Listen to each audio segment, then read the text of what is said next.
anh ơi chưa còn bảo ai nữa con chi thật cho ngày mai nâng thôi đang thôi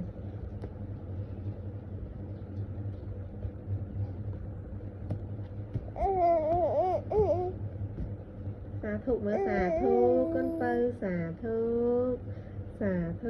con pơ xà thục mà xà thục xà thục mà con xà thục mà con pơ tí tọ tí tọ tí tọ tí tọ tí tọ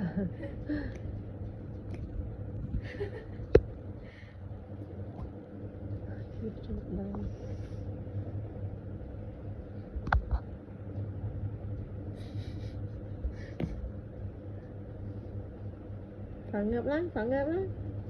ui phản ngập lại hồi vậy hôi cho bao cho mua thôi Chiết ơi nó chiết.